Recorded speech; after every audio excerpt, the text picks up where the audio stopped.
Companies can now sell coal commercially. This after the cabinet today decided to include medium and small enterprises under the Coal Mines Special Provision Act for the sale of coal. This means government has allowed commercial mining of coal for the medium, small and cottage industries of central or state PSUs, which will get coal supply by the coal-bearing state government.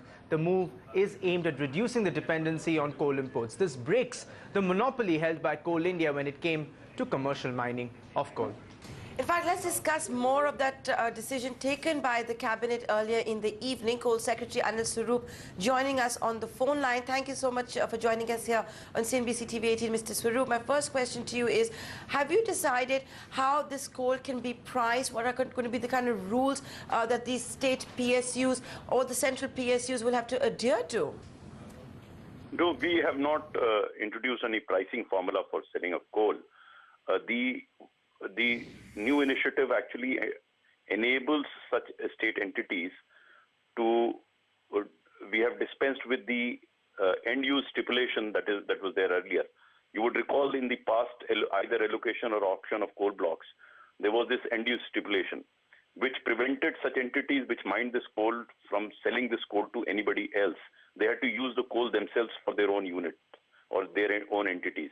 Now, when the coal block will be allocated to state or state entities, they will be in a position not merely to use the coal for their own units, but they would be in a position also to allocate or sell coal to other entities, which includes private sector entities.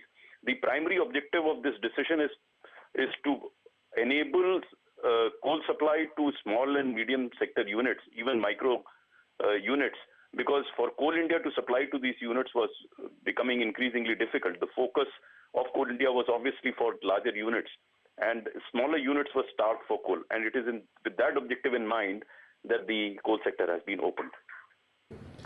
And Mr. Swarup, you know, a lot of people will read this decision, like you correctly pointed out, maybe MSMEs weren't the focus area for Coal India. But if we could ask you, what could be the possible financial implication on Coal India, since its monopoly on this is going to come to an end? Any kind of math that you have done, what is going to be the financial implication? How do you think investors might also react to this? And I ask you this because Coal India is a disinvestment candidate. No, I don't think it will impact the finances of Coal India, because there's such a huge demand in India for coal. If you recall, last year we imported about 215 million tons of coal. So there's a huge gap between demand and supply within the country. And we can't keep the small and medium sectors starved of coal. And they are also not in a position to import coal. So in that sense, they were either getting it from the grey market or from somewhere else. All that will be eliminated. I don't think it will impact the finances of Coal India at all.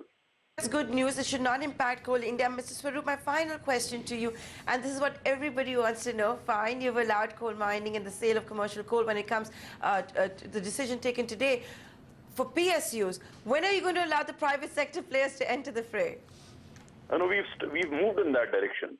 To begin with, we had end-use stipulation. Today, the cabinet has taken a decision to remove that end-use stipulation for the public sector entities. And we are working out the details for commercial mining for the private sector as well. And so how soon can we expect that?